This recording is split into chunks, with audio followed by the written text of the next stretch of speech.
वक्फ संशोधन अधिनियम 2024 को लेकर इस समय देश भर में सियासी संग्राम छिड़ा हुआ है।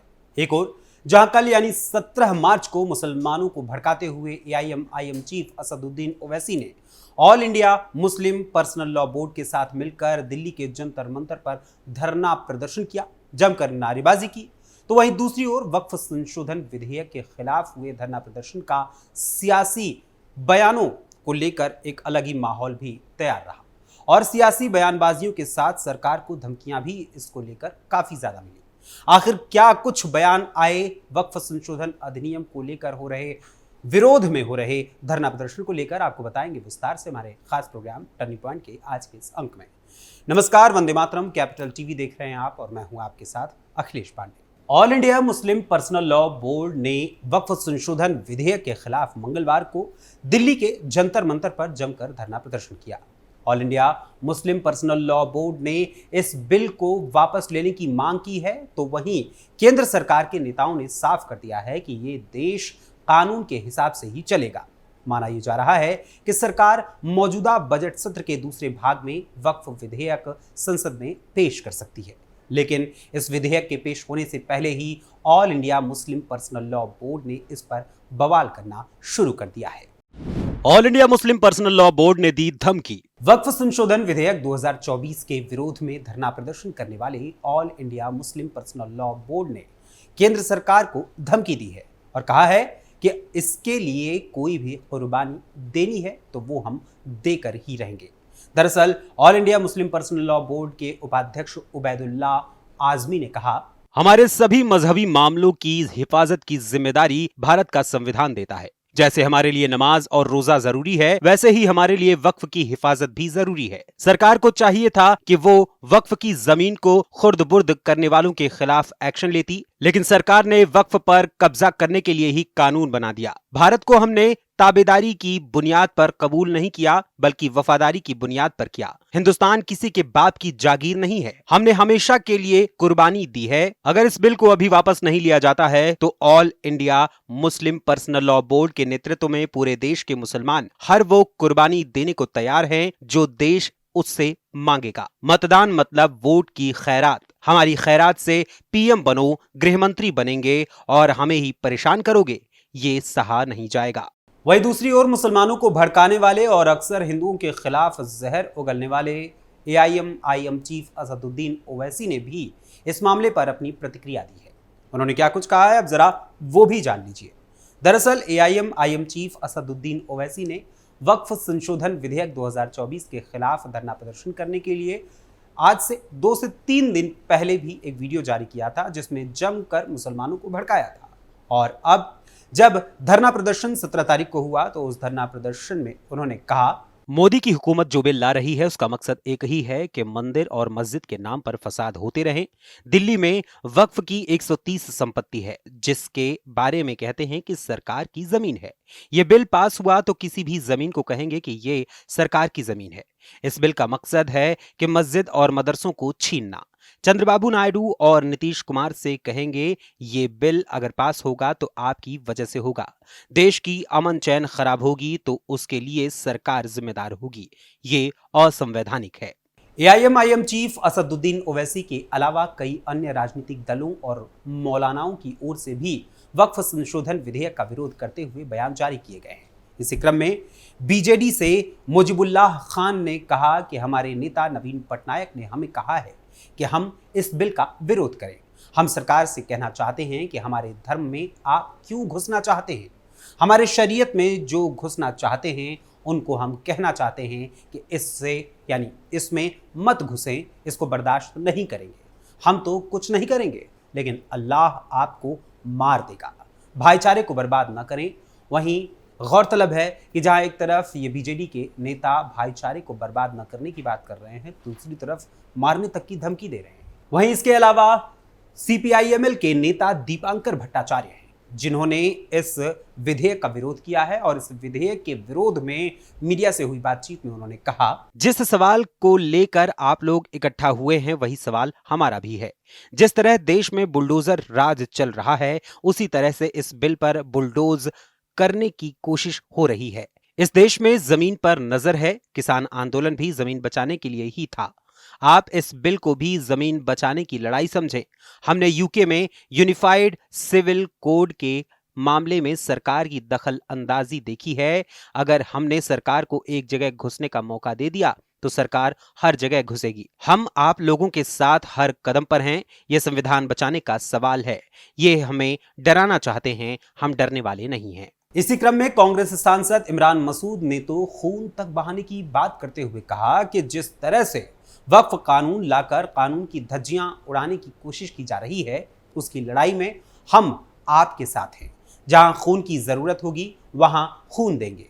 वहीं जहां all India Muslim personal law board सहित तमाम सियासी दलों के नेता धमकी भरे भड़काऊ भाषणबाजी कर रहे हैं, बयानबाजी कर रहे हैं, तो वहीं इसी क्रम में वक्फ बोर्ड के सदस्यों और मौलानाओं की ओर से भी सरकार पर जमकर हमला बोला गया है। जमीयत उलमाए हिंद के मौलाना महमूद मदनी ने वक्फ संशोधन विधेयक पर प्रतिक्रिया देते हुए कहा, यह सिर्फ मुसलमानों का मामला नहीं है, मुल्क के दस्तूर का मामला है। ये लोग मुल्क के खाका को तोड़ना चाहते हैं, हमारे घरों और मस्जिदों पर बुलडोजर चलाते हैं, अब हमारे धर्म पर बुलडोजर चलाना चाहते हैं। हर लड़ाई के लिए कुर्बानी की जरूरत होती है, कुर्बानी के लिए हमें तैयार रहना चाहिए। वहीं दूसरी ओर all India Muslim personal law board के सदस्य मौलाना उमरैन रहमानी ने भी अपनी प्रतिक्रिया देते हुए all India Muslim personal law board के धरना प्रदर्शन को किसान आंदोलन से जोड़ दिया। और किसान आंदोलन से जोड़ते हुए मौलाना ने कहा, इस दिल्ली ने बहुत से आंदोलन देखे हैं, किसान आंदोलन भी देखा था। वक्फ का मामला हमारे धर्म का मामला है, इसे हम बर्दाश्त नहीं करेंगे। इस मामले में जेपीसी ने दोहरा रवैया अपनाया। अगर आप जनरल डायर के रास्ते पर चलना चाहते हैं तो सुन लीजिए, आपकी गोलियां कम पड़ जाएंगी। अगर आप अत्याचार करना चाहते हैं तो समझ लीजिए कि जो हश्र अंग्रेजों का हुआ वही आपका होगा। AIPML अगर कह रहा है कि इस बिल को वापस लेना चाहिए तो बिल वापस होना चाहिए। ये बोर्ड एक छोटा बोर्ड नहीं है, एक आवाज पर देश भर से लोग जुड़ जाएंगे। इसके साथ ही कांग्रेस सांसद इमरान प्रताप गढ़ी ने भी मीडिया को बयान देते हुए कहा कि सरकार को समझना होगा कि बहुत विरोध हो रहा है। यह अच्छी बात है कि संगठन सरकार द्वारा थोपी जा रही तानाशाही के खिलाफ लोकतांत्रिक तरीके से विरोध कर रहे हैं। क्या वे वक्फ की जमीनों को लूटकर अपने उद्योगपति मित्रों को देना चाहते हैं? अगर वे जेपीसी सदस्यों की राय नहीं सुनने वाले थे तो उन्होंने जेपीसी क्यों बनाई? वहीं जहां वक्फ संशोधन विधेयक के खिलाफ धरना प्रदर्शन कर अपना विरोध दर्ज कराया जा रहा है, तो वहीं दूसरी ओर इस विधेयक के विरोध की आड़ में अपनी सियासी रोटियां सेकने वालों पर हमला भी लगातार बोला जा रहा है। दरअसल भाजपा सांसद जगदंबिका पाल ने इस विधेयक के विरोध में धरना प्रदर्शन करने वाले सभी मौलानाओं और all India Muslim personal law board सहित AIM चीफ असदुद्दीन ओवैसी को जवाब देते हुए कहा, यह एक राजनीतिक विरोध है। अधिनियम अभी तक पेश भी नहीं किया गया है। हमने केवल अपनी 428 पन्नों की रिपोर्ट पेश की है। संशोधन विधेयक लाया गया है। विधेयक पारित होने के बाद उन्हें कुछ भी कहना चाहिए। AIMPLB, जमीयत उलमाए हिंद, AIM या विपक्षी नेता किस आधार पर जंतर मंतर पर इकट्ठा हुए हैं? DM को अधिकार नहीं दिए जा रहे हैं। अगर वक्फ संपत्ति को लेकर कोई विवाद होगा तो DM से ऊपर का कोई अधिकारी जैसे राज्य सचिव या आयुक्त इसे देखेंगे। अधिनियम में सुधार किया जा रहा है।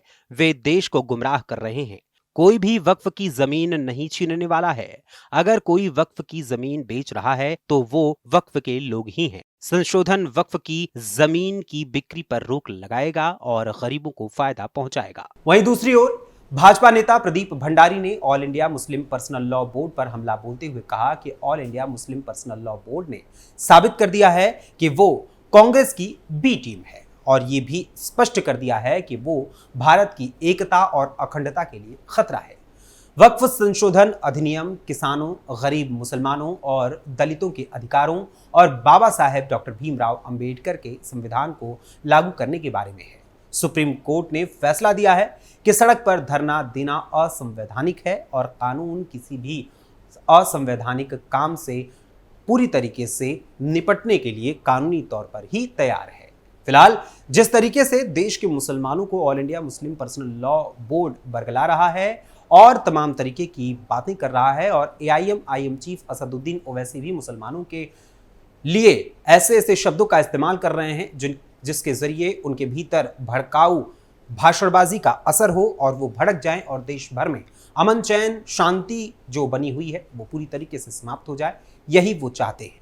लेकिन आपको याद दिला दूं कि जो ये वक्फ बिल को लेकर पूरा मामला छिड़ा हुआ है, असल में वक्फ बोर्ड जो बनाया गया था वो कांग्रेस की सरकार में बनाया गया था आजादी के बाद, और तब से लेकर 2009 तक यानी प्रधानमंत्री मनमोहन सिंह के कार्यकाल तक भी इस वक्फ बोर्ड को इतनी शक्तियां देने की कोशिश की जाती रही कि उसको एक अलग से संविधान से हटकर एक मजबूत संविधान बनाने के लिए तैयारी करने की भी अनुमति दे दी गई थी। यानी कि जो वक्फ बोर्ड चाहेगा, वक्फ बोर्ड अगर किसी संपत्ति को कब्जा करना चाहता तो वक्फ बोर्ड उस संपत्ति को कब्जा कर सकता है और उसके खिलाफ आप कभी किसी कोर्ट में नहीं जा सकते। बड़े ताज्जुब की बात है कि जिस देश में हम संविधान का पालन करते हैं और सभी पर संविधान लागू होता है, उसी देश में वक्फ बोर्ड की ओर से कब्जाई गई किसी जमीन के खिलाफ हम न तो सिविल कोर्ट में जा सकते हैं, यानी लोअर कोर्ट में भी नहीं जा सकते, हाई कोर्ट में भी नहीं जा सकते, सुप्रीम कोर्ट तो जा ही नहीं सकते। ये सारे के सारे कोर्ट वक्फ बोर्ड के सामने धरे के धरे रह जाते हैं और आज इसी पर पूरे देश को भड़काया जा रहा है। इस पूरे मामले पर आप सभी का क्या कुछ कहना है, हमें अपने कमेंट्स के माध्यम से जरूर बताइएगा। फिलहाल अभी के लिए टर्निंग पॉइंट के आज के इस अंक में बस इतना ही। फिर मुलाकात होगी टर्निंग पॉइंट के अगले अंक में किसी और खबर, किसी और मुद्दे, किसी और विषय के साथ। तब तक के लिए मुझे अनुमति दीजिए। धन्यवाद। जय हिंद, जय भारत।